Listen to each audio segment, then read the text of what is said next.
So Naughty Dog released their story trailer, and all the leaks are true. This game is so fucked.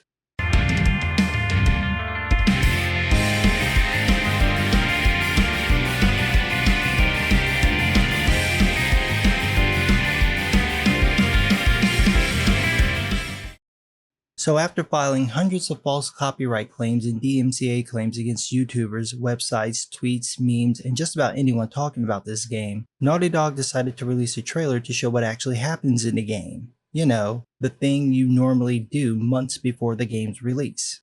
Keep in mind, the game has been delayed about 3 or 4 times now, and they hadn't put out a trailer before any of those delays, all of which seemed kind of sudden.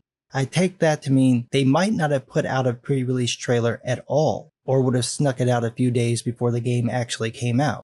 It's never a good sign when you don't want people to see the gameplay or to know what the game is actually about before it comes out, and they continue that trend in this trailer. I can't be completely neutral with the trailer because I know about the leaks and rumors. What I can say is that if I didn't know about them, my impression would be that this game is about Ellie getting revenge for someone killing Joel. That's because the trailer shows a bunch of flashbacks to the first game with Joel warning Ellie about the harsh reality of the world, and this is pretty much the only time we see him in the trailer.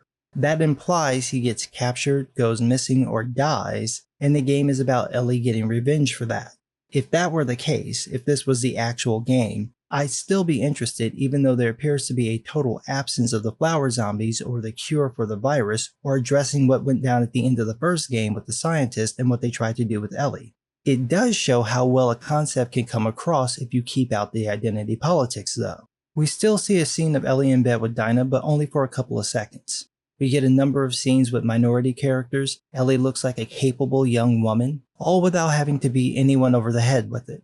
But because I know about the leaks, I can tell just how much they're hiding from the trailer. They've completely cut out everything about Dinah, Jesse, and Ellie outside of that one scene.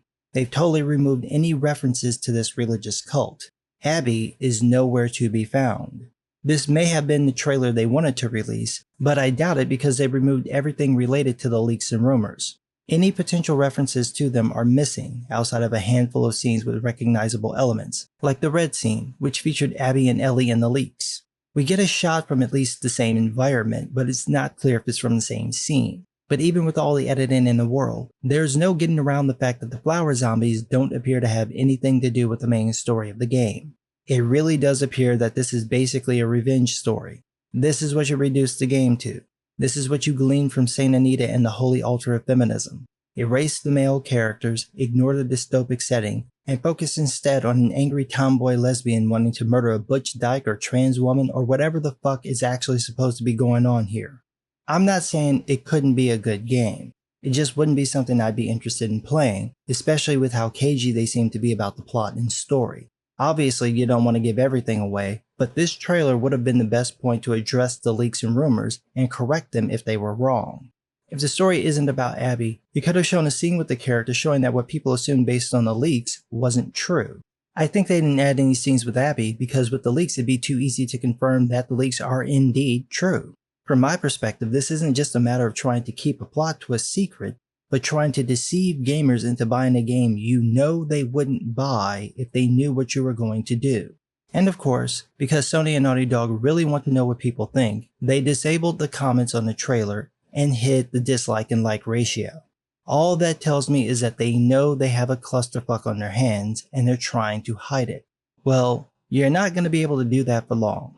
Like several other people, I was hit with a copyright claim against my video about the leaks, and then a DMCA copyright strike against my channel for the same video. The strike has been lifted, and from YouTube's email, the best I can gather is that Muso TNT Limited, who filed the DMCA claim for Sony, didn't follow the proper filing rules, so YouTube dismissed the strike and claim they filed.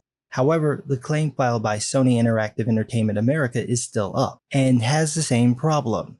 Sony never stated what violated their copyright. They claim the whole video, but the whole video doesn't contain copyrighted materials. I'm still working to resolve this. If you want to see the original video, you can go to my BitChute channel, same name there, and you can watch the original and the edited version I posted. The thing is, eventually the game will come out, and people will talk about what happened, and that will piss off a lot of gamers. Will Sony and Naughty Dog false flag all the negative and critical commentary? Again? Will they try to file claims against memes like they're doing now? How long do they think they can get away with screwing over their fan base before they actually have to pay a price? The smartest move would have been to write off the rumors and leaks as early conceptual stories and tech demos. Wouldn't matter if that were true or not. That would have been the best way to distract from the rumors and leaks instead of breaking the law by filing hundreds of false copyright claims. Now the game is tainted. Even though it may end up being financially successful, it could also bomb hard. The leaks are out there, and so is all the bullshit Sony and Naughty Dog pulled over the last week. This will take their brand, this franchise, and probably anything Neil Druckmann touches from now on. Seems like a pretty high cost to pay just to shut up some critics. Now you can't even allow comments on the trailer or show the like-dislike ratio. Seems like it wasn't worth the trouble, and that's before the lawsuits come rolling in. But what do I know? I'm just some guy.